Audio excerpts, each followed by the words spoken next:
At one point, oh, hello, everybody. Yeah. Oh, keep going. At one point, we're going to revisit the Funkos because, no, not just the Funkos, but the bobbleheads in particular. Okay. Hope you guys can hear me. Happy Halloween. Welcome Happy to the Halloween, show. everybody. Look, this could be a Funko right here, the Lofa Halloween edition. That thing's sweet. Lofa's wearing a Jason mask that's custom made if you're listening audio only. Yeah. I wish I got to run out of the tunnel with this thing on. Never happened. We didn't have a Halloween game that I can think of. It's got a Seahawk logo across the front, the 51 there. It says Lofa Tatupu across the chin. Where'd you get that? Who made that? People just used to send me stuff, and I feel bad that I don't even. Maybe there's a name on the inside. Okay. 1 second. Yeah. Because, I want to give them credit, right? Maybe whoever it is listening and watching right now, and they're going to hit us up. Anything on the inside? No, nothing. Huh. If you made that mask or know who made that mask, hit us up. Yeah. Drop it in the comments, email us, do something, get in touch with us. Yeah. There's something to be, I don't know. I want to hug that person or something. I don't give them a high five. That thing's sweet. Dude, happy Halloween. How was Halloween when you were a kid? Did you love Halloween? Loved Halloween. Yeah. Right up there with Thanksgiving for me because, Thanksgiving just has every game on in the morning. So, of course, it's about football. Big football guy. Yeah, I got it. But Halloween, yeah, man. You get to dress up as a superhero or comic book character. I went as the Joker one year. What else? Freddy Krueger. I think we talked about that before. Yeah. He was I don't know if I'd say idol of mine, but I was a fan of his, is what I'll say. Yeah. Because of the comedy he had woven through his nightmarish films. Those movies were great. All the movies from that time period, but just so those slasher movies, it's not just the blood, the guts, the jump scares. They had like a sense of humor to them, like you're saying. Like, well, yeah, but what they were, right? Yeah, but they also left a lot to the imagination. That's kind of where horror movies started to take a turn towards like gore and shock factor, right? But like you think about like the old Hitchcock movies. You ever see like Twilight Zone and stuff? Sure, yeah. And I watched like a special on it.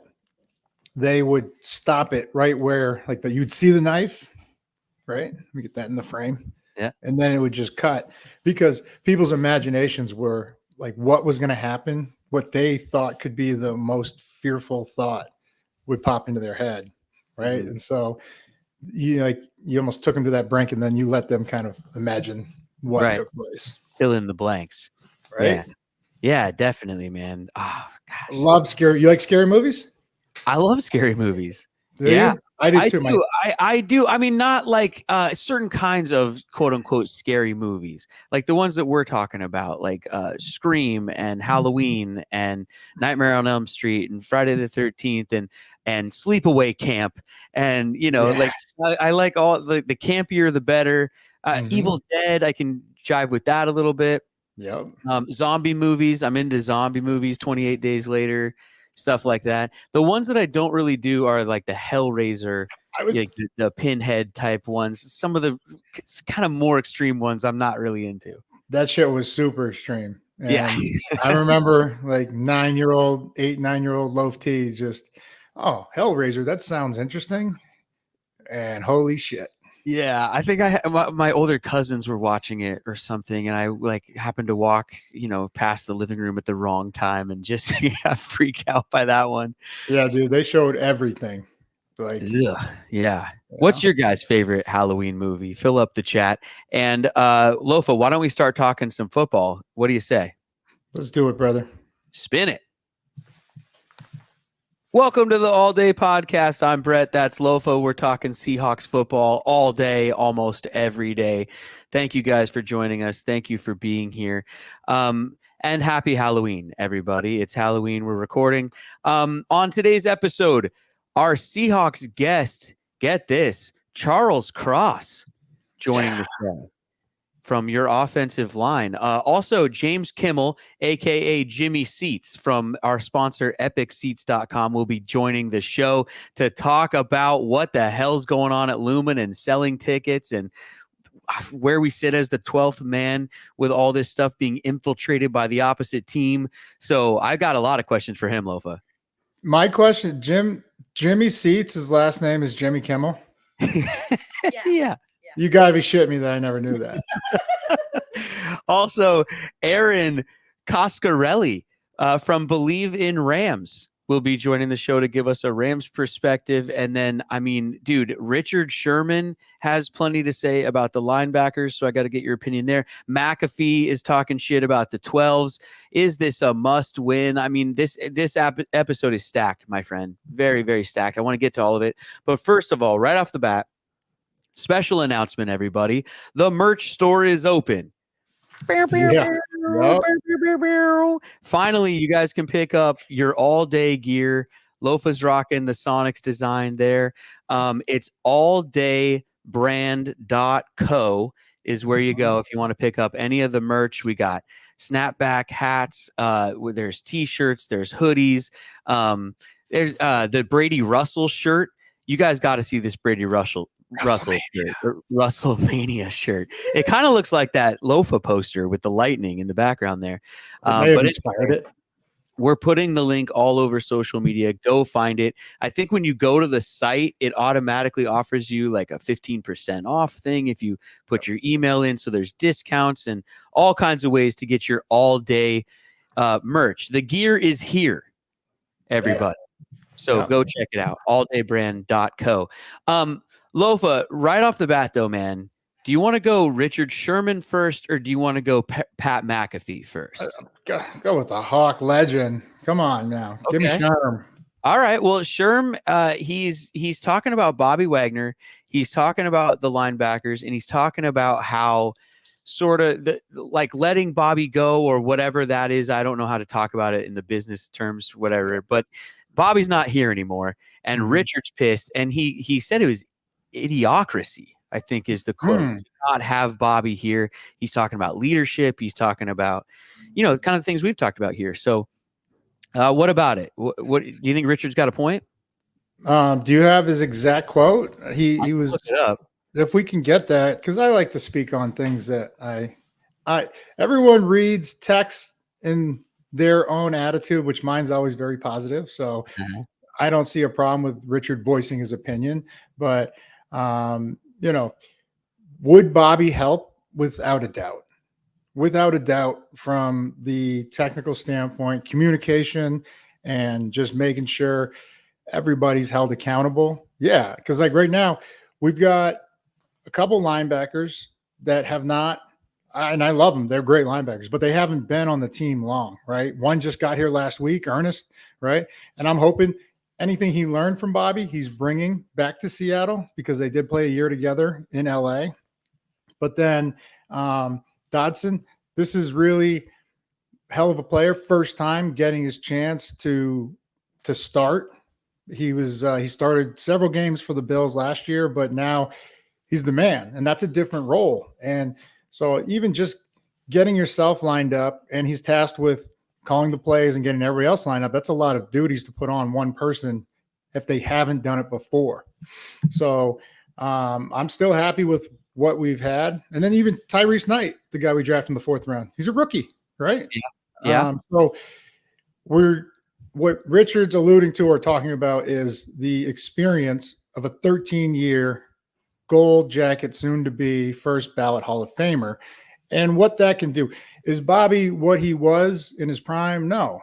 Is Bobby still one of the best linebackers out there? Yes, because of the efficiency we've talked about in not taking false steps, just playing the down in and down out with that experience. It's so much more beneficial than having a guy that runs a 4.3 in the wrong direction, right? Well, so the quote here, and this is off of Richard's post here. So, quote, the idiocracy to watch Bobby Wagner walk away, ellipses, for the second time. And so, I mean, there you go. It seems like his issue is more with just the decision not with the players that are here and things like that. It's more just the business decision to let Bobby walk twice. Yeah. It's not about the first. He made it. Oh, producer Katie, hold on. Let me fire. I want to hear what Katie's got to say. It's not necessarily that they let him go the first time. It's that they did it again. Right. That's what his problem is. Mm-hmm. Yeah, I think in this game, there is always a year too early rather than a year too late, right? And that's a decision you have to make for the betterment of the organization. And I know it's a double-edged sword. You're saying, well, you're saying we would be better with Bob. We would, but how many more years are we talking? Or do you think it would be at that level, right? So even take it back to my situation. When they cut me, it was the right move. I ended up getting hurt anyways. I don't know what happened to the screen, but no, we're good. Keep going. We're doing some live producing here. Keep going. Or where those flowers came from, but they're lovely flowers. I don't think they're real. Didn't even know those were in here until now. But like I said, with my situation, I got hurt anyways, and you would rather see a guy go on and make another Pro Bowl, go to a good team and fight for another championship than stay here. And so I don't think it was anything spiteful or just like, hey, we don't think you can play anymore. Mm-hmm. We can't afford you is kind of what it comes down to. And I don't even think the Commanders are paying him what he's worth. Well, Richard says the Seahawks owed it to Wagner to keep him from leaving again. You agree with that? If anyone deserves it, it's Bobby. But I'll bring it back to if Tom Brady, who's won 7 championships, 6 for one organization, if he can end up on another team, no one's safe. Yeah, that's a good point. How about Pat McAfee here? He says the 12s are dead. He said the 12s don't exist anymore. The home field advantage is gone. Nobody's afraid to go play in Seattle. And basically that I don't know, that whole mystique around Lumen and the noise and all of it is basically gone. Yeah, I'm not saying he's wrong, but I mean, we might have to start calling ourselves the 10s. I don't know if are we still paying Texas A&M for the rights to that saying, the 12s, because home field advantage no longer exists in Seattle. I will say that, and I thought I would never say that, and that's on all of us, right? And we're gonna have Jimmy Seats from Epic Seats talk about it. Because I want to know the landscape of the whole. Does anybody have home field advantage anymore? Right. Yep. So, yeah. But yeah, it's shocking. At one point, I mean, they won the New York game. We can't even take credit as players for that game. 11 false starts, and a couple other penalties. They single-handedly affected the game and changed the outcome. I'm so interested to talk to Jimmy because I want to hear what's going on from that side of it. Also, I'm just confused as I sit around thinking about it because, you read headlines or look around out there how do people have any money? I thought nobody had any money. I thought everything's really expensive. How is everybody flying around the country to go follow their favorite football team? Or are they already in the city and then they're transplants? Which one is it? I mean, does everyone have a sponsorship with Delta to get around like we do? I don't think so. So who are these people that are able to fly around and go to all these games in such numbers? I mean, that's, I don't know.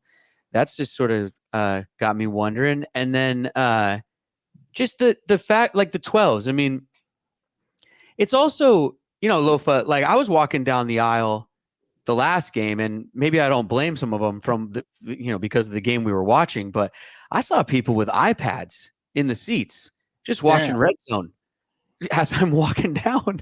And like I said, I mean, maybe it was more entertaining than what they were watching in front of them. But if people are distracted even like that in the stadium, then that would account for the lack of noise, the lack of energy, lack of sort of, all being there together in that moment. It's a different world, brother. Yeah.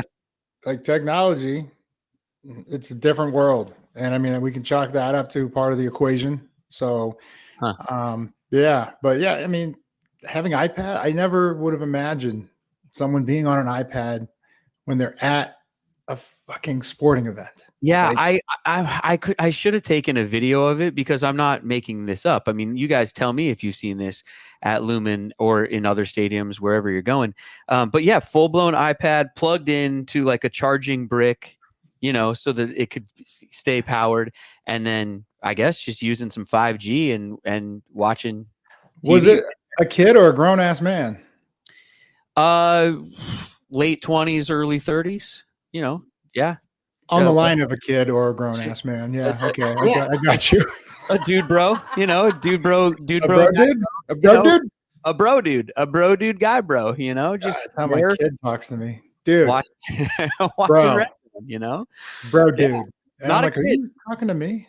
Not a kid. It wouldn't occur to me to bring my iPad to the stadium either, but I guess, we're not part of that generation, man. We're old now.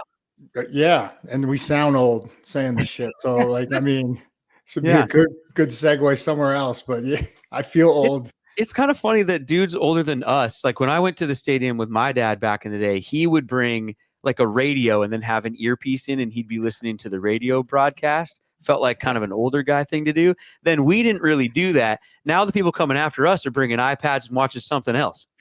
It was, but there were great commentators that would break down the game for you and in a classic, Rabel-esque way. And you wanted to hear what they had to say, right? Totally. So I get that. But again, that makes us sound old, right? That we're just like, that guy had it figured out. I don't know what these fucking kids are doing. Would you guys take an iPad to the game though? I mean, and have you seen that out there? Because I have, and so maybe it's not even about the selling of the seats so much. It's just sort of the distractedness at which we all find ourselves sometimes right now. Whoa. Katie? Whoa. Maybe people making their sports bets out there, just focused on the fantasy team or something in the phone. Or like games. Games are huge. Like my kid was on iPad the whole game. Really? Back turn to my youngest. He's 10. Yeah. But when I was 10, I was begging my dad to take me to a game. Like I was like, I just want to watch football. And these kids, they don't. I don't know. Yeah. Huh. Interesting. I don't get it. I'm excited to talk to Jimmy Seats from the seats angle of it, though, the ticket angle of it all. See what's going on over there. How about our team here? DK, is he going to play? Is he not going to play? He's on the injury report as it did not practice on Wednesday. Status is still unspecified. He's got that knee. We know it was a grade 1 MCL, right? So we got to have him out there, though, man. Just from the sheer standpoint of, go down the field and take a shot. Because, I think straight line won't be a problem. MCL is kind of a stabilizer. So the cutting is kind of more a concern. But we're a different offense when he's out there. I mean, I think that was evident as of last week. Everybody tweeting, should we trade him? Get out of here. But I wouldn't risk him. I know this is a huge game, divisional matchup, rival. I think they're also at 4-4. We're in 3-way, not a tie because of tiebreakers, but dude, there's 3 teams at battle for who doesn't want to be in last place. Yeah, but it's shaping up to be a very competitive division. I mean, we're still early. It could be the worst division or it could be the toughest. We don't know yet, right? Because everybody's just kind of at 500-ish. So we're in third place, tied with the 2 other teams. Same record, and then the Rams are 3-4. So whoever loses this one is they're 3-4. Okay, they're the only one that 3-4. Everybody else is 4-4. So damn, that's great. That's wild. Yeah, but that makes this a huge game. It does. But do you risk? I mean, I know we have the bye week after. Do you risk having further damage, or let him get another week's rest and then he has the bye week? That's 3 weeks, which typically. You'll come back from something like this 3 to 4 weeks. You rehab and get after it. So, I mean, I'm not in favor of him going out there if he shouldn't be, right? I mean, it's not for this game, not at this point of the season. Yeah. I think, so if he's right, if he can, if the doctors say he can, then let's go for it. Well, because he wants to. Right. Sure. Of course. But it's okay. In now I'm going to sound old again. Like in this new day and age, you can't put out bad film. That was kind of our rule. Like, you never want to put out bad film. And I mean, there's times where I was fucking hobbling. I had no business being out there, but I wanted to be out there for my boys. And then, you got a coach or two saying, hey man, we just need you to get everyone lined up. We need to not miss a beat in communication, and we'll win. And it did. It worked. But I mean, it fucking definitely shortened my career. I said, yeah. Yeah, totally. I mean, that's the slippery or the fine line you have to walk, right? And figure out here. Like I said, I think if it's one of those things where it's sort of questionable, he would have to really gut it out, whatever. I don't think you want him out there for this one. Mm-hmm. But if he's good enough to go out there and just be in there for enough snaps to draw some attention and whatever, that helps the offense immensely. We saw what the offense was last weekend without him, Yeah. Yeah. And my light died. Oh, it's back. Spooky Halloween stuff. Just not going to touch anything. Yeah. The running game. We got to get the running game going. That's got to be the key to this game here. Right? Like, we didn't run the ball at all. We've got to run the ball. We got to stop them from running the ball. We know that. But our offense has got to get the running game going, man. It's imperative.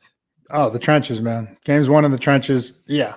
Anything to make us less predictable on offense, because then now if they can play the run with 6 or 7 in the box, it's a nightmare for a aerial attack. Like, Geno's going to have to hold the ball, and they have a really good front on defense to get after it and mix it up. So we got our work cut out first if we don't get that run game going. Yeah, because we got to score, man. I think, our best defense right now, it could be our offense. Just putting up points for us. I mean, and that's fine. Let's win some track meets. It'll be entertaining. I'm going to be keeping a close eye on penalties and turnovers. All right. Those are the two things that when you're scrambling or trying to find your identity, which we still are almost halfway through the season. It seems like our identity right now is just Geno's arm. And how many points can he take, get us, and how far can he take us? And, living off the turnover when it happens. Atlanta, a couple other games, like, it was a big impact in slowing down what other offenses are able to do. I think this is the game where the team needs to set the tone for what they want to be the rest of the season, especially going into the bye, like you just spoke to, their identity. You need the defense, hitting hard, offense, pushing people off the ball, getting physical. Like, you and I always talk about, like, a win is obviously the first thing that you want, but if you can't get the win, at least let's look like we've got the energy and the passion and the, that we can see that sort of identity building. And so not just for the team, it's on the team, but then also we have to look squarely at the 12s and the fans and everybody in that building, because there are no Los Angeles Rams fans anywhere. Yeah, their house gets taken over every week.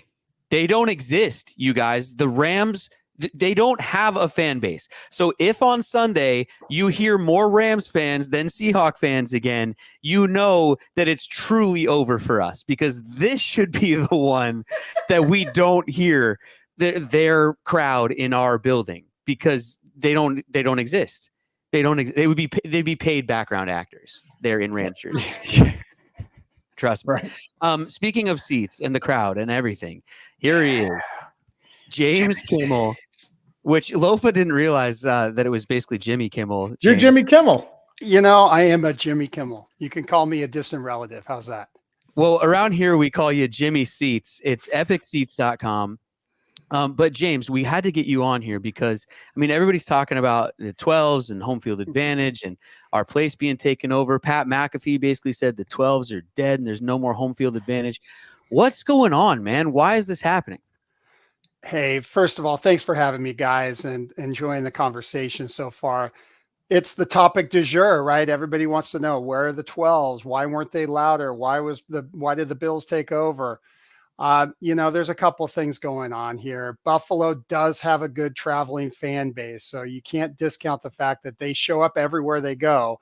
This stadium, Lumen Field, is a popular place for people to come to. It's a top 5 road trip according to NFL.com. So it's not as bad as it is in Vegas, where it's 60% road team. It's not as bad as it is in Dallas. Dallas gets taken over. LA, you mentioned the Rams. There are no Ram fans, so who shows up? And there's no Charger fans either. So it's all visiting fans. The NFL is built for road trips and people supporting their teams on the road. That said, when the Seahawks are playing well, it's 12s that buy all the tickets and they want to be in the building. So it's on us to come out and show out and be the 12s, be loud. Everybody left early on Sunday too, so it looked especially bad. Normally it's Bills jerseys hiding among a bunch of 12s. But, people cleared out. We don't get blown out at home very often, guys. And so when that happens, people hit the road. I get it. They were beating traffic. It was over. But that is kind of my synopsis of what went on and what we can do to fix it. Play better. Lofa, that's got to be a bad feeling as a player, right? You see your crowd leaving early. That can't feel good. Yeah, and we've been talking about how old we are, Jimmy, over here, me and Brett, and just fans, they didn't even leave early back in the day. They stuck around to boo you. All right.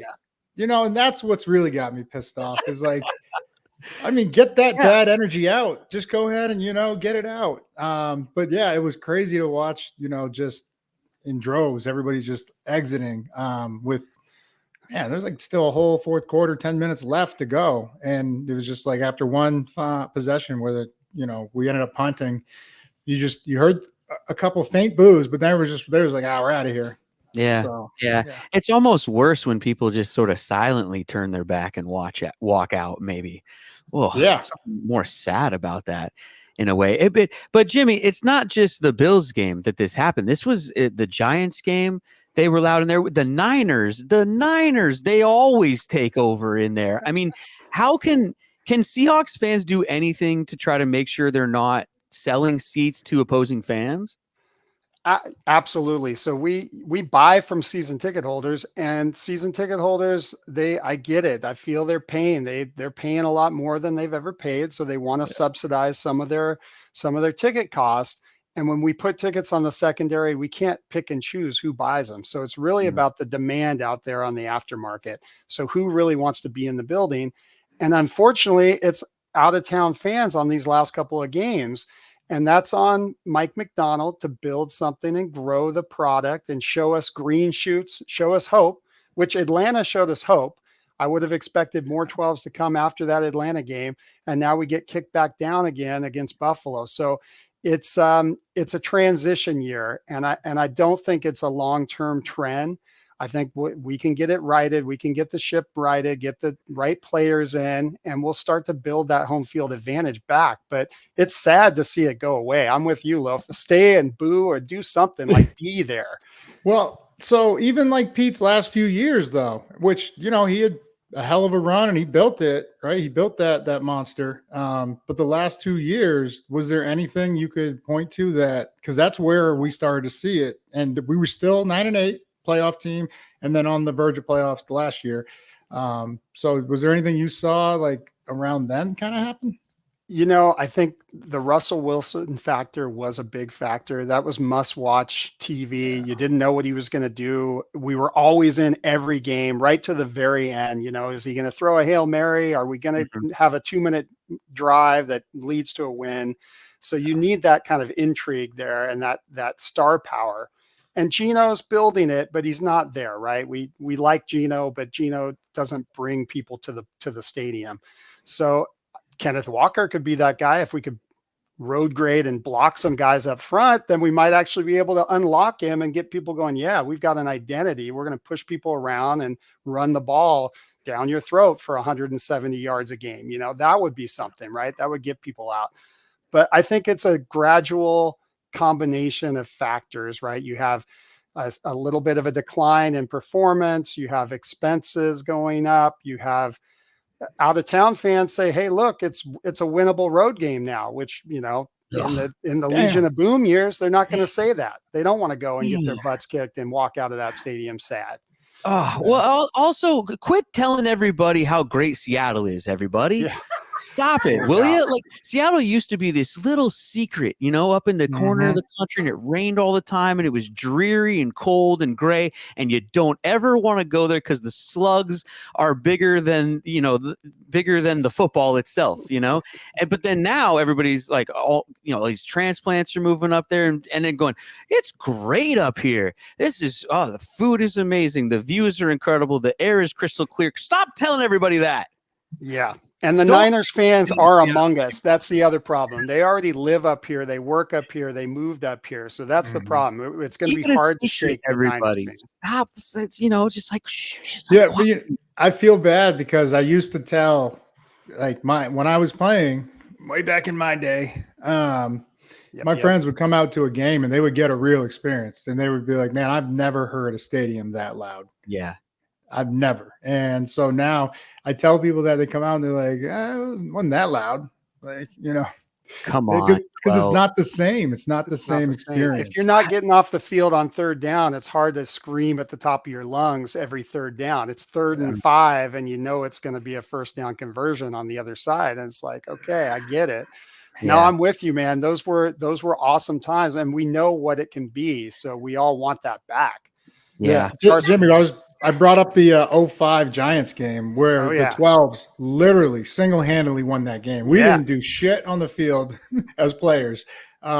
They caused those 11 false starts, which is a record. They really got their name like that game. Yeah, absolutely. But even that game almost is starting to feel a bit like the 95 ALDS with the Mariners to me, where like we've got this one moment that we can hang our hats on as like, well, we did this thing. Yeah, that was like a decade ago now, though. I'm knocking stuff off my shelves. I'm upset. Yeah.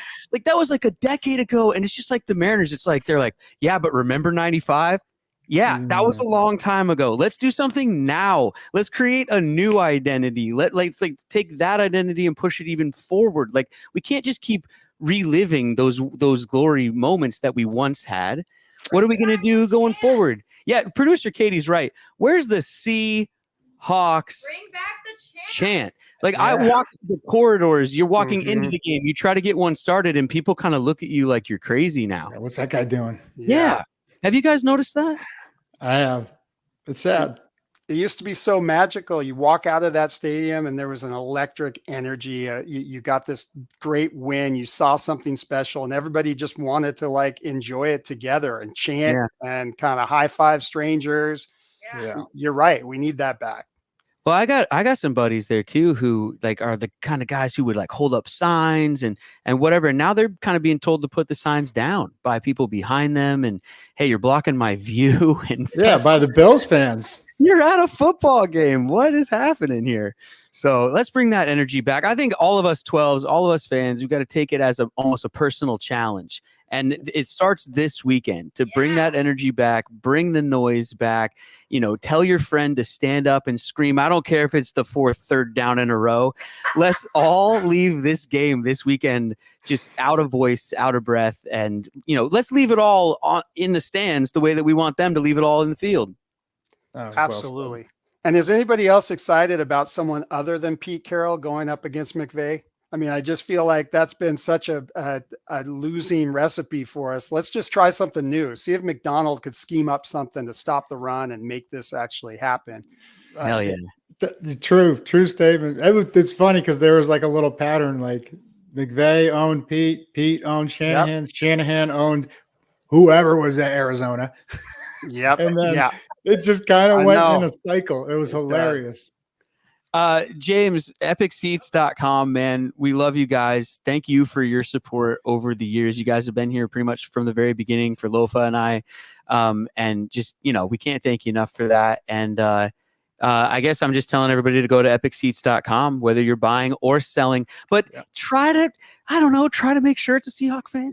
I'm not sure. Hey, man, we work with tons of Seahawk fans. Our retail repeat customers are Seahawk fans. So we sell to Seahawk fans. We're a local like you guys company. Gotta get some We're all Seahawk fans in the like, walls. I know. If you're real fans, like some way to prove your fandom or something before you buy. I don't know. Support man. the local company, Epic Seats. Hey, and good news, Jimmy Kimmel. I'm gonna text it. I'm gonna Twitter everybody that I had Jimmy Kimmel on the show today. That's right. Movie quotes are coming back. I don't know if you've even ever seen them, but everybody wants the movie quotes back. So one's dropping today. There you go, everybody. Awesome, guys. Thanks for having me. When that post goes up, you guys let us know what the movie is, and that's how you enter the contest to win the seats.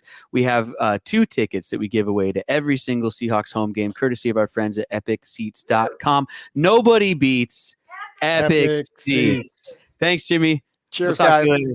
Right. Oh, man. See, there you go, Lofa. Like, I feel there's better. no way to really sell them to the right people, but There's got to be some kind of of algorithm. I don't buy that shit. Well, maybe we could design something, but currently, as it sits, they have no way to do it. So all I'm saying is the people who are there, it's on you to make it happen, especially this weekend. Yep. So, yeah, man. Don't sell out. Let's chat with who are we chatting with next? Erin Coscarelli. Erin Coscarelli from Believe in Rams. She up next? Oh man, she doesn't want any of this heat. I'm fired up right now. I feel like you got a lot of that bad juju out. You're good. All right. Well, we'll see. There's still plenty of show left. There's a ton. Let's bring her in. All day, baby. Let's talk some hometown football and stuff like that. So, big matchup for who doesn't want to be in last place. Afternoon between Is that what's on the line? Pretty much. Everybody's 4-4 except for the Rams. So, I mean, just give us this thing from a Rams perspective. Introduce us to our division rivals. It's the first time we're seeing you guys this year. Yeah. It's going to be, it's an all important matchup. And I was having this conversation with the senior writer for The Athletic, Jordan Rodriguez. She's amazing. She covers the Rams. I think she's been covering the Rams for 5 years. She knows in and out and every element of this team. And, coming into the Seahawks game, I feel like as a Rams fan, we've been saying this now for the last 3 weeks. When they were playing the Raiders, it was like, it's a must win because the team was, what were they? They were 1-4. Yeah, they were 1-4 going into the bye. And it was a dark time in LA. We were just like, well, there's that. It's been fun. See you later, Matthew Stafford. I mean, we would be having a very different conversation here at the trade deadline if these last 2 games didn't happen for the Rams. And it felt like each game was a must-win game. They needed to beat the Raiders, okay? And now they had a good defensive performance. Thank God. I think the defense for the Rams got the boost that they needed. And then what ended up happening on Thursday Night Football? No one saw it coming. In fact, actually on my podcast last week, I was telling Jordan, I co-captain a fantasy football team. And he goes, hey, look, Puka's starting. He's activated. Do I play him? I'm like, no, you don't want to start Puka. I mean, you guys, he went off 17 points. I sat him too. What? You did? Oh, thank you. Misery loves company. I was mortified. I'm like, I cover the team and I besmirched Puka because don't you think he would have been on a pitch count, some kind of a snap count? Guy hasn't ran in 2 months. Like, exactly. I'm worried about him tearing a hamstring, right? And so, I thought, okay, Cup's back. Whittington, he's, battling through injury. He's a stud. He's going to be really good. Tutu, you got so many weapons over there. I was like, he's not even going to play. And then, 26.2 in my league. And I lost by 5. Well, and Seahawk fans just still have nightmares of him from other games, and nobody wants to see him. Is he the person we should be most scared of, or is Stafford, is old man Stafford, still someone that should be giving us nightmares as well? Well, look, I think you guys have to have a lot of things to be concerned about. And I'm just saying, and the reason why I'm saying this is because obviously this is a huge, all important, and I'll say it for the 3rd straight week. Ladies and gentlemen, this is a must-win game for Rams. Season feels like it's on the line. But when it comes to asking, is Puka the most dangerous on the team? I think what we saw was a very well-balanced attack that we really hadn't seen, obviously, because of all the injuries. It wasn't just the wide receiver room, right? It was the offensive line. There were some guys in the secondary. So I think we're seeing the team that we kind of hoped we would see. And I talked to Lofa earlier in the season, and one of the things I had asked Lofa was, how will this team sort of compensate? Because you can't replace Aaron Donald. 99 doesn't just grow on trees. So what's this team going to look like without him?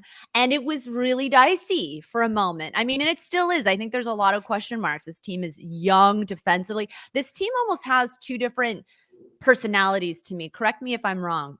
It feels like, and it's been so much fun covering the team this year, because it's like the old era with the new era, meaning like you have these young stars, and Jordan and I were talking about it last week. You have these goats, right? Stafford and Cooper, and obviously you saw it, Puka, mixed with this young infusion of a team. And it's kind of like, how do they navigate the rest of this season? I think this week with you guys against the Seahawks, I think it's going to tell us a lot about both teams. Yeah.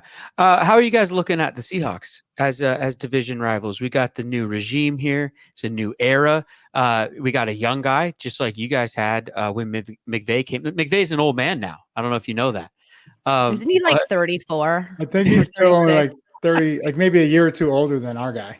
Yeah. Well, the hair gel though is from the 90s. Anyway. What do you guys, what scares you guys about the Seahawks? I mean, with us, with DK, without DK is a different story, of course, but what's got you guys up at night about us? You know, I think it's who are you guys, right? You guys have shown some inconsistent play throughout the season. And even though I want to say the Rams are favored by 2, which I'm a little surprised by, because playing up in Seattle is no easy feat. You guys have your 12s, and I've been there. I don't know. And it's loud. I don't know. That's what we were talking about at the beginning of this episode, though. McAfee says the 12s are dead. There's no more home field advantage. Other fans are taking over our. We've lost home field advantage, if you can believe it or not. They've trapped us in our trap. Yeah. You know what's really? Can we have this conversation? Because it's not just Seattle, but it's SoFi and it's Allegiant. A lot of teams travel. Teams, the fans are devoted, and like you even see it at USC whenever they play a team. It's like a sea of freaking red. And not our red, not our Cardinal.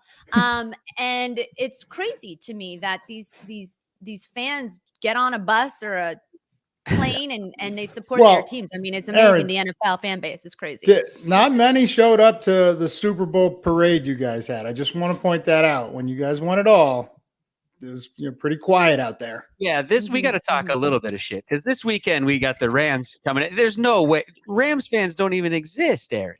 Come on. We are a well-balanced fan base. Okay. We like to go to our games and then eat our acai bowls and our avocado toast and take a little yoga class. And you know what I mean? That's what we do. Okay. We want to meditate. We're not just here. And honestly, you're laughing at me, but I like to have fun, but I think about my next day. I like to be productive. I like to get up early, make a protein shake, maybe listen to a Tom Brady meditation, and jump on a Seahawks podcast once in a while. Can you blame me for that, guys? Come on.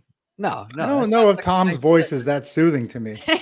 It's probably hold on. How do we feel about Brady this season in the booth? By the way, hold on. You know what? Bill Belichick. I don't want him to get back into coaching. I want him to stay in the media forever. I have fallen in love with that man. Billy B is my idol. I will say the first question, I feel great about Tom. He's only going to get better. I know a lot of people are giving him shit, but there's no one that knows more football than Tom. No one that studied more. Him and Peyton Manning, right? With Bill, I would like to see him coach again, but I want him to bring this Bill that's on TV, because it will relate to the younger kids. Whoever he was for the 20 years, I'm not going to say it didn't work. It fucking worked really damn well. But now that these kids are, like you're saying, they're injection of youth, and it's different times, and it's that old, my way or the highway is not going to float with these kids. Do you think that it was smart for him, because he tried to get that Falcons job, right? And then it went to our DC. So it seemed like he's won 8 Super Bowls, I think, because Tom's won 7. So I'm pretty sure he won one in New York. Yeah. Yeah. So an 8-time Super Bowl winning coach doesn't land a job. He gets into media. Do you think that was like the smart move for him? Because doesn't he want to get back into coaching next year? Like, aren't we going to see him basically hang up his media, his little microphone, his credentials? Yeah. He'll be fine. I think this has been, to see personality, which we never saw, and like actually get to know Bill in a new light. I think this is going to open up more opportunities, which maybe he hadn't thought about, like going back into. I know he interviewed down in Atlanta and probably a couple other places, but yeah, when you spend 20 years at one place and it's pretty much your way the whole way, like you get to draft the guys you want, you get to, sign the guys you want, and all football operations go through you. I don't know if you're going to get that everywhere else. Like now, I feel like if I was an owner, I would be like, Bill, here are the keys. Just drive this thing to the Super Bowl like you've done before. But I think this adjustment's been huge for him, and whether he realizes it or not, and it's opened up more doors in terms of guys, other owners like, man, if he can be that guy, I know the kids will fight for him, and I think it's going to be good. And I guarantee you, Pete's coming back too. Ooh, I hope so. I promise you, Pete's coming back. I hope so. Yeah, I hope so. I mean, I went to USC, and Pete was the coach at the time when I first got my my start in broadcast. I was terrible. I know that comes as a shock, but at USC, I was a college student. They needed a college reporter. Obviously, we were national champions at the time. And Pete Carroll waited. At the time, we would have like underprivileged students in the USC area, like high school and grade school, come to our practices. I don't know if they did that when you were there, Lofa. But Pete stayed and signed every single kid's autograph and took pictures. Yep. My dad would come down occasionally. He was so kind to my dad, and yeah, he ran the foundation of Better LA, and he's done a lot in the community out there. And got the key of the city, rightfully so. It wasn't for just what he did on the field, but it was also in the community. So I would be happy to see him smiling and chomping bazooka bubble gum or whatever it is he chooses to get that amazing jawline at his age. That's all right. That's enough talk about Bill Belichick, Tom Brady, and USC. Okay, because I'm a Husky. I have played both of you guys this weekend, and then the Tom Brady stuff. Listen, I was happy when he's finally retired. I thought I could be rid of him. Now he's in the broadcast booth. I'm not even passing judgment on his analyst abilities. I just want him gone and out of my life. Enough. I just want to see him make speeches sometimes, a nice charity event every once in a while, show up at the ESPYs, get a lifetime award or something like that. And then, take his millions and cajillions and all the rings and just go. Erin, this is the same dude that said he loved the roast. Did you watch the roast? Oh my God, it was amazing. Well, it was brilliant. Yeah. It was brilliant. It was brilliant. I mean. I'll watch him when he pops up every once in a while, not every week on TV. Seahawks. Okay, yeah, back to this. Yeah, sorry. Oh, right. Seahawks. That's right. Well, thank Erin, you. Keep the train on the tracks. Lofa and I were talking about this before you came on, though, because Lofa brought this up. Like, there's a lot of parity in the division, or it could be one of the toughest divisions in football, and we're just all beating up on each other. I don't think that's it, guys. I'm sorry. I know. Sorry. It's not. We're injured. Everybody's banged up. It's the NFC least at the moment. Just because, because we have, when you are a USC caliber team or a team that notably competes like the Niners, you're seeing teams banged up. And here's a question I have for you guys. And, I actually was talking about this with Jordan. Do the Rams defense have an identity in your opinion? Because I don't think we've seen what we can see in this defense. Like, they got a huge boost, but they were playing Gardner Minshew, and that doesn't really count. The Minch, and even the Vikings, to me, I think it's so crazy because it's like any given Sunday. The identity of the team is so contingent on what you did the week before. Then everybody lays it on you. I don't think that this is the NFC West we've seen in the past. I think we're seeing a lot of inconsistency. We're seeing a lot of injuries and all of those things, and young guys and people shifting around, changing things around. I don't think that the NFC West is a scary division at the moment. Well, you're right. We don't have an identity. You're in a safe place because we don't have an identity on defense either. I can't believe people are still trying to pass the ball on us when we've given up 5 150+ yard rushing games in 8 games. Like, why would you even put the ball in the air? In fact, that's kept some of these games closer. But the man in the middle of our defense should look familiar. Ernest Jones. That could be part of your problems, Erin. I don't know. It is a head scratcher for me, actually, if you think about it. I don't know that move. I don't know why the Rams would have let him go. And yeah, he's a quality player.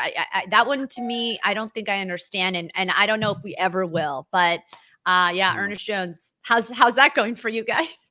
Hey, 15 tackles in his debut. He was all over the place. Pretty good. He was all over the place. Energy, lots of energy. I'm excited to see him on the field with 1 extra week. But Kyron Williams, I mean, he's going to be the one running against us, Lofa. And for a run defense that's, that needs to step up, it's a tough task with that guy. Well, I mean, yeah. And we have to at least take away something. And you're not going to take away everything that Matthew Stafford can do. Like I said, him, Gino, like 2 of the guys that have the quickest processors mentally in terms of breaking down what you're running in coverage and then, going where he needs to with the ball. So we just have to get after him, right? And I'm talking with 4-man front, and we can't afford to let Kyron get off. We have to put 8 in the box and just take away the run. And I know it's crazy to say make Matthew Stafford beat you because he's done it so many times to everybody around the league. But that's where you got to start to at least put some pressure on their run game and make them, one-dimensional. Well, I said, I think our best defense is our offense. Let's just score some points. I've been calling for shootouts most of the year, Lofa, and I think I got Buffalo's score almost last week, but we didn't score any points. This week, though, what's it going to be when it all settles, guys? We got to do our score prediction here. Predictions. The score prediction challenge brought to you guys by simplyseattle.com. Greatest apparel company on earth, whether you're looking for Seahawks stuff, Husky stuff, even some Cougar stuff in there, Sonics, Mariners, all of it. Go to simplyseattle.com. Use our promo code ALLDAY15 to take 15% off. It's in all caps. All day, 1-5. Erin, what's the score? It's interesting. I say the Rams get their first road win. I don't think they've won on the road yet. By a touchdown. Let's say 28-21. Rams.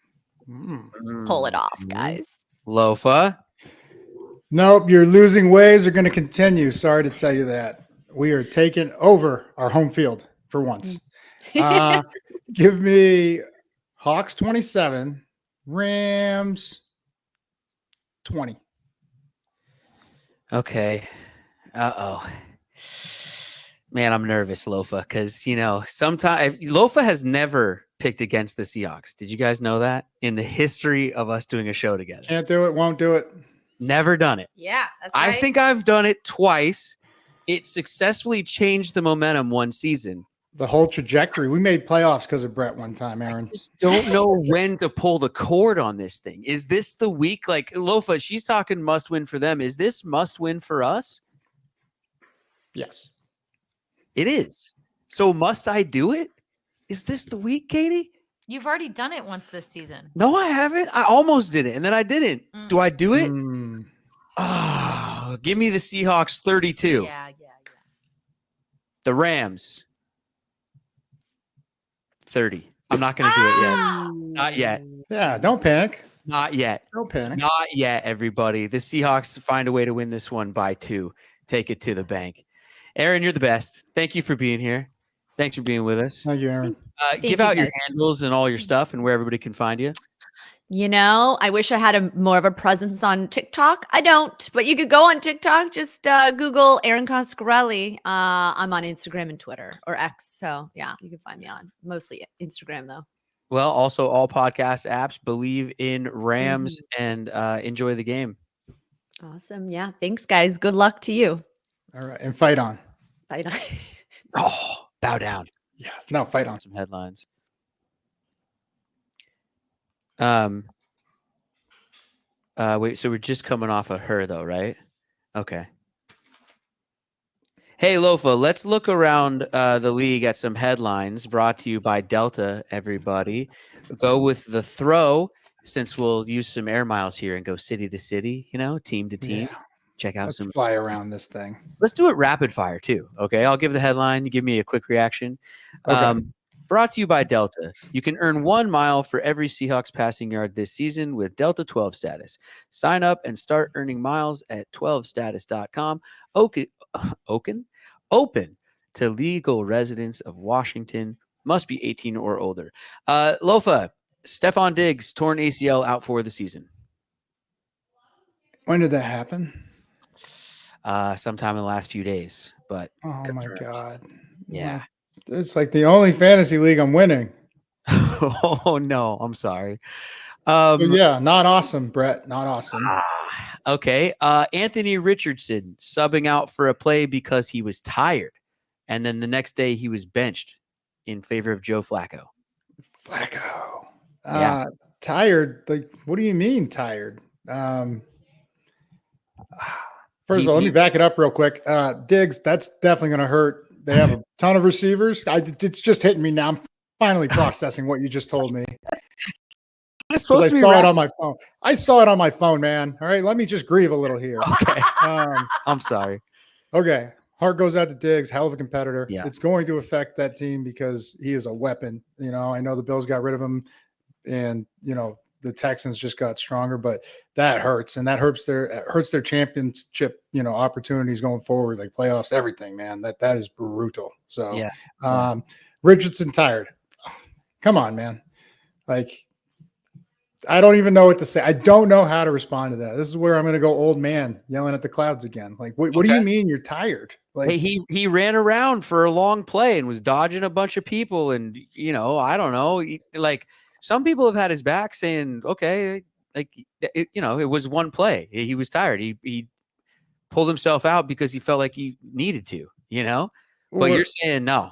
I mean, we're going to have to get on that conditioning, man. Like, because what if it's a crucial moment in the game and you're running a couple times down, the field? You should be like, hey, we're out of timeouts. You know what, guys, just gonna take a little me time, get my breath back. Flacco, get in there. No, like, do you think the league? Flacco looked good, man. Yeah, like I'm telling you, he knows what he's doing back there, experiencing. So, like, I just be careful. Like, any more stunts like this, you could be finding yourself permanently on the bench. Yeah, well, Flacco doesn't get tired because he doesn't run around. No, because by now he's seen every defense there is to man, and he can adjust accordingly. But I mean, check to a run. Like, if you don't have to run, all right, hey, you know what? It's a favorable formation. We're checking run. It might confuse everybody else, but who cares? At least you're not pulling yourself from the game. Well, does the league have a problem developing these young quarterbacks right now? Because a lot of them are getting benched in favor of these old dudes. Well, you can go back in the history, man. The league's had a problem. Like, even Peyton Manning had one of the worst seasons in the history of quarterbacks, his rookie season, because they put it all on him. But then what happened? He got right, figured out. They are so behind the 8 ball talking about these quarterbacks. And that's why I spoke to it when we were talking NIL and everything. They're going to stay for the full 4 years, possibly a 5th year, right? And to get all the reps in they need. But they're back in the day, even I played high school quarterback, and you had to call the play, get under center to take a snap, use your voice, right? Like, to call the cadence, not just sit behind there and shotgun and clap your hands or look to the sideline for the play. Those are all skills you have to develop. And these kids are coming in without those skills because college coaches are making it easier to just get more plays off and move the ball. So it's a combination of not being developed in college, and then they get to the NFL and everybody's like, well, this is our franchise now. And so, yeah, they're being failed at multiple levels. It's not just the NFL. At the risk of making this just the full-blown old man episode, I was talking to we're there, brother. I was talking to a young athlete just yesterday, 14 years old, starting to play high school, late junior high, early high school sports, right? And they were saying that their team is having a problem right now. Coaches are really on them because the team's not really buckling down and trying as hard as they could and things like that. And I said, well, who are your captains? And then this young athlete told me they don't have captains because that would be a real nightmare politically on the team, and their team wouldn't be able to handle having captains. And then even if they did have captains, those captains would be uncomfortable, because he was even saying to me, like, what would the captains even do? How would they even make this better? And I found myself, Lofa, like just trying to explain, like, well, you set an example and hold people accountable. And, and they were just saying, no, that wouldn't work. Everybody would just get mad at each other. And so it's just best to just not even do it. God forbid someone's feelings got hurt. I guess. Could you imagine? Well, and I said, but if you're a good captain, a good leader, then you lead in a way where that doesn't happen, or there is drama that pops up, but because you're such a steadfast leader that you can overcome that and things like that. So, because there's always going to be drama on any team or any group of people. Always. How do you overcome that? Who do we look to? Who do we look to set the example, to keep everybody accountable? Like you're saying, all the things that a leader needs to do, right? Say the right things. Understand when you can tell from the body language a guy is just not himself that day. How do you get him back, on board and going in the right direction with you, like as one? And like, so, yeah, it sounds like, what team was this? You don't have to say them personally, but it sounds like they're not going to win a lot of games. I'm just going to say that right now. No, I agree. And I was saying, like, I don't know how you expect to get what you're saying your team is lacking without this sort of accountability coming from within. I mean, they're I think 14, so that's the point where it's got to be a bit on the players. And what's interesting is the person was saying back to me, well, isn't that what the coaches are for? And I said, well, to a certain extent. I mean, to lead you there, but then to No. All right. When a team becomes any sort of threat or championship caliber is when the players take it over and it's their team. And that's what every great team I've been on, the accountability, the players being there for each other, policing themselves and just saying, hey, that's not how we do things around here. Right. The positive attitude that just emanates throughout, right? Like that is what it's all about. And so if you don't have that, everybody's just staring at each other, staring at the coach can't play the game for you. And so it's always a cop out when they're like, oh, well, the coach, or we got out coached. Right. No, motherfucker, you got outplayed. Yeah. Always. That's always what it comes down to. And as a player, I always believed it. Like, it's on us. Like, it doesn't matter what play is called. We have to do our job. If we did exactly what we're taught to do in that, situation, at worst, we should have given up a first down, not a fucking 70-yard touchdown. Yeah. So always comes back to the players, man. Dude, no, I agree. I agree with you completely. Okay, more headlines. Vikings trade Cam Robinson Vikings trade for Cam Robinson from the Jaguars, the left tackle. Beefing up the O-line. Big move, pun intended. Yeah. Deontay Johnson, Panthers to Ravens. He's a good receiver. I can't believe they didn't use him more in Pittsburgh. And Ravens picking him up because why? He probably had his best games against Baltimore. The Chiefs trade for Uche from the Patriots. Uche wale, Uche bang bang. Is that Josh Uche? Yeah. Bolstering up that outside linebacker position. Yep. Pass rush. And the Chiefs defense is pretty good too. So interesting. What'd they give up for that? Or did they say? I don't have that. Maybe somebody could look that up. Producer Katie. Okay, no worries. Details. What do you got next? Jameis Winston, hilarious pregame speech. The fucking GOAT is back, ladies and gentlemen, and I could not be more excited. Oh man, I saw that. Right? Yeah, I saw that pregame speech. Yeah, you play for the name on your back. You play for the name on your helmet, but we don't got any decals. How could you not love this guy? And then he went out and he had a good game. Yeah, they upset Baltimore. I'm hoping this is his chance. Because he had a lot of wins in New Orleans. I'm hoping this is his chance and he gets it right. And I'm hoping to see more special clips. And I just can't wait for him to bring back the training clips. Those hold a special place in my heart. How about another soundbite moment here? Trayvon Diggs getting into it with a reporter who was asking about his determination on a play, and he said, "Why don't you talk about D's nuts?" What a classic line. That's awesome. Yeah, I think effort is something we will always be open to criticism for. But his reply was much in the line of what Belichick always said. Do you know my responsibilities on that play? Then why are you talking about that play? And so, but if it was an effort thing, then I could see why the reporter doing his job, asking, hey, like, what's going on there? I haven't seen the play, so like I don't even like speaking on about it this much. But the reply was just top notch. Oh yeah, I was just talking about the soundbite mainly. We got to get to Charles Cross, man. Let's get into Cross our talk. offensive line a bit, yeah, bring him on, and then some. then what movie? And then I don't know. Scary movie. I don't know. No, No. dude, you got a tattoo. Oh, dude, you got a tattoo. It's dude, where's my car? Yeah. I saw that movie in theaters. I spent money to see that movie in theaters. Yeah, as did I. Wow. Couldn't Let's ask stream that. Charles Cross if Couldn't he's seen stream Dude, that. Where's My Car. I'm gonna write this down. He wasn't even born then. Ladies and gentlemen, joining us, it's offensive tackle Charles Cross. Charles, hi. How y'all doing? Good, man. Good. Blessed, Thanks for being man. here. Hey, happy Halloween right Same off the y'all. bat. Are you a Halloween fan? Well, when I was younger, I used to just like put on like anything, you feel me, and just like go get the candy for real. Like that's all I wanted for Halloween. Favorite candy?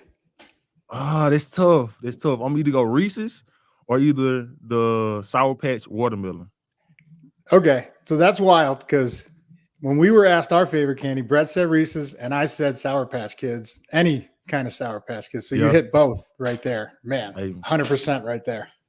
Lots of guys love candy in the locker room more than I ever would have thought when I was a kid. I think it kind of, I became aware of it with Marshawn and the Skittles, you know, but like dudes love the sugar rush in pro sports. I feel like, is there just like a bowl of candy, different candies in the locker room?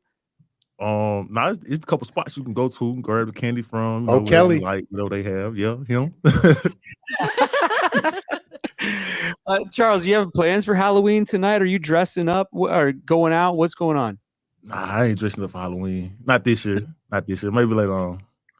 Did we have any guys like for the game last week or even this week planning an outfit? Because I've seen it's getting more popular. Back when I was playing, it was a no fun league, but guys are having more fun these days. No, I ain't seen anyone with costumes on last week, but we had some of the rookies, dressed in costumes. It was pretty fun to see them. Well, that's because it's all business this week, man. Like, what's the mood in the building right now? I saw you described it as hungry. What do you mean by that? Just locked in. At the end of each day, we have a mission that we want to accomplish, and just working toward accomplishing that. Yeah. Well, we got a mission for the 12s in the stadium this weekend for you guys to get loud and get energized and get into it for you.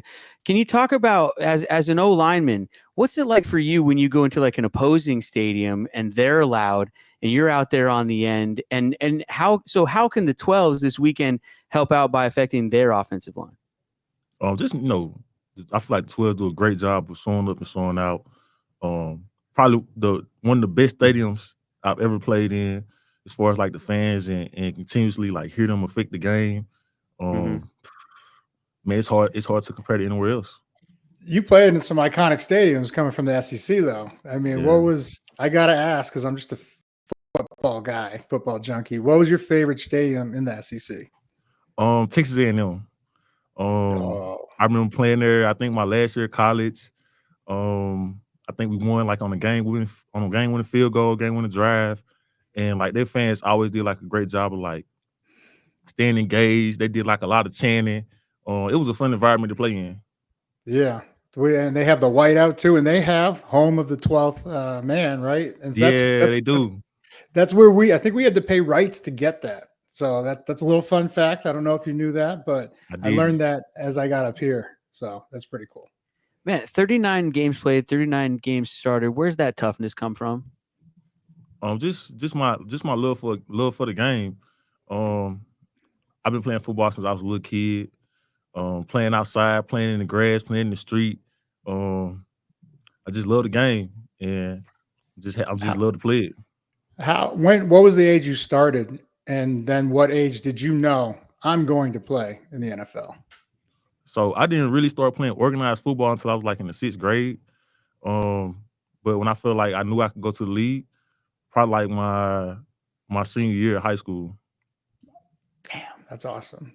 Now, because I mean, I don't know if you've seen him on the basketball court, Brett, but he did a 1-step drop flush in the charity Champions of Change, and I was like, damn, like it was so impressive. Did you think about playing basketball in college? Nah, I ain't think about playing in college. So like my recruiting process, I was always like I was underweight. Like I was like 260. Like my junior year, I would probably play like 270. Like my senior year. So actually decided my senior year I'm just focus on football, put all my eggs in one basket, and just stick with football. What's it like? I mean, just to be that kid who, you start playing, you start dreaming, and now to kind of look back and be in the NFL, like just what's that feel like when you think about that and look back on that? Man, it's a blessing, man. Just to be able to be in a position I'm in, I'm grateful, I'm thankful. This is something I don't take for granted. I'm just blessed to be in this position. If you go back and give that kid one piece of advice on his way, what would you tell him? That's a good question. That's a great question. Thanks. I would tell him, enjoy the moment. USC. I love. That's what I would have. Sorry, I'm sorry. Yeah, no, I know. How what you would tell him, Lofa? Oh my bad. But okay. Yeah. I'm sorry. You got it, Charles. But I say just continue to be in the moment. Take advantage of every opportunity you get. And be grateful for it, because my mom always tell me like someone would die to be in the position I'm in. So just taking advantage of it and doing the best I can to be great and help others along the way. Yeah. Can you take us? Lofa and I were talking about this before you sat down. Can you take the fans inside the trenches a bit? Like, there's got to be some stuff that goes on in there that would surprise us on every play. I feel like most people who don't know anything about football, they either think go right, like the play going right, play going left. But it's more that goes into that. Like you have different schemes, you have different zone runs, you have different gap runs. It's more detailed than what someone would think that doesn't know anything about football. Yeah. You have to do it at light speed too, right? Yeah, you do. Well, and the toughness though too, just to be in there on every single play, like just the biggest dudes on the field, just smashing into each other on every play. The twisted fingers and knuckles, and just I can't even imagine what you guys endure. And so that the toughness that I talk about, it's incredible, man. You got some messed up fingers, brother? Man, I've been having messed up fingers since 7th grade. Like just look. So throwing up the west side. Man, I can't even control it sometimes. Man. Okay. Well, go ahead, Brett. You got one? Well, no, I was going to ask just about the chemistry on the O-line and how important it is to create that chemistry. It seems like a group, we always hear about like the O-line and the chemistry that's created within the O-line, and that leads to a successful O-line. Yeah, definitely having great chemistry.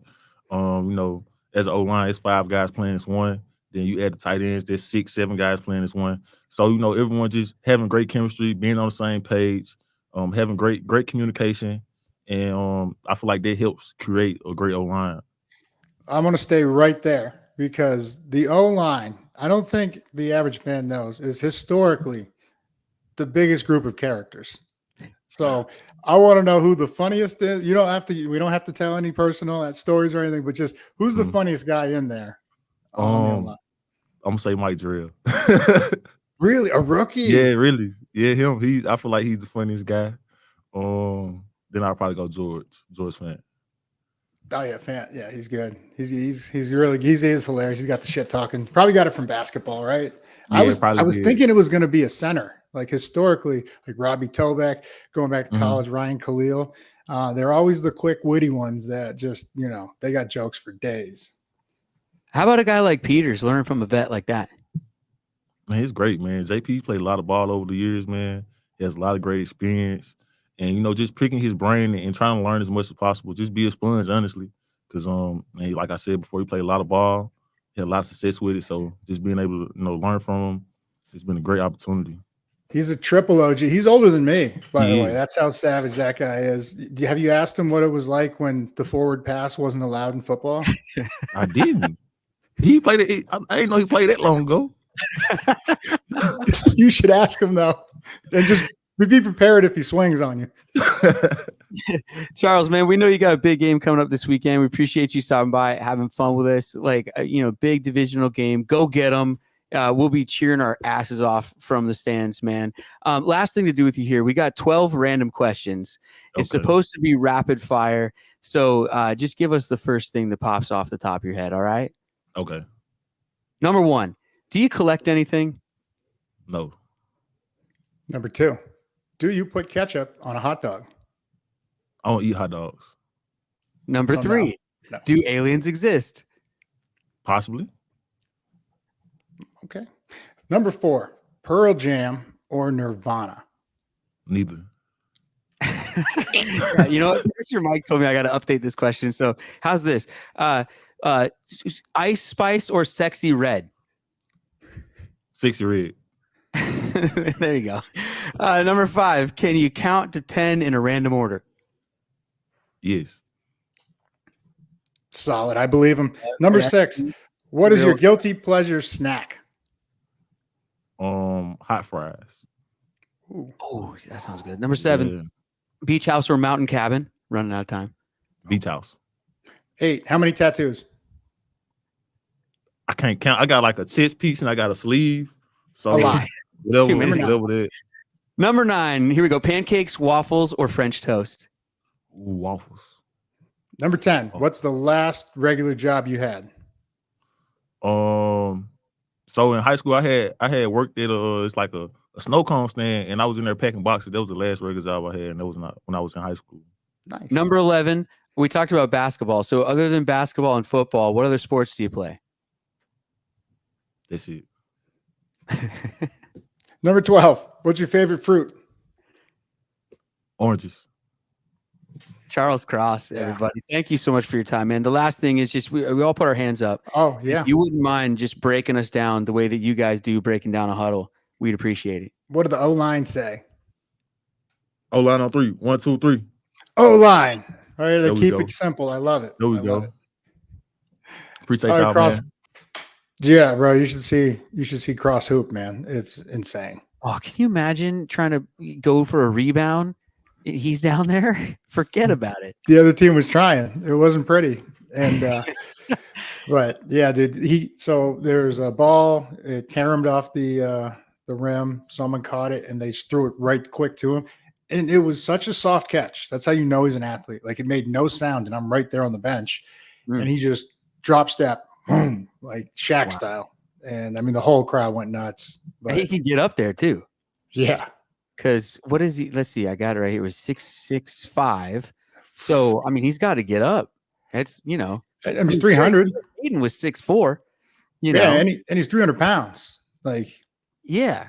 I but just mean 6'5" in the NBA is not like one of the tall guys. Even though in the NFL he's yeah. Like, I mean, like, people don't know that, like, Steph Curry's like 6'3", maybe a little taller than 6'3". Because on TV he looks throw tiny. it down at his Yeah. size. I mean, just wow. Yeah, and it was the whole play though. Like the eyes tracking the ball because someone grabbed it.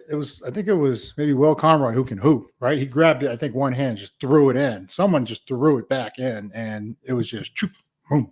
Wow. Well, hopefully he can get out in front and be leading some running plays and lots of running yards and lots of running offensive line this weekend, going downhill. Yeah, getting that momentum going. Dunking on fools in football. Yeah. Absolutely. I forgot to ask him if he's seen Dude, Where's My Car? He hasn't. Just trust me. I'll have to ask him next time he's on.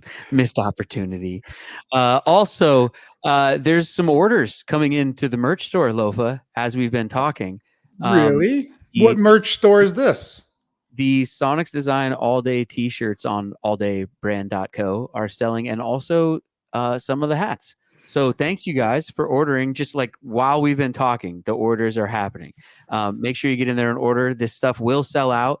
So get in there and get your orders in. And also it takes some time. So get your orders in so that you can get this stuff, so you can wear it to the games, because I'm going to every home game. And if I see people wearing all day merch, I will buy you beers or whatever you want from the concession stand on the spot. Yeah. I'm putting it out there, Lofa. Woo. If I see the merch in the stadium and you want something, whether it's a bag of peanuts or a Miller High Life, if they have that. No. Or a Savage beer. Dick. That was a test.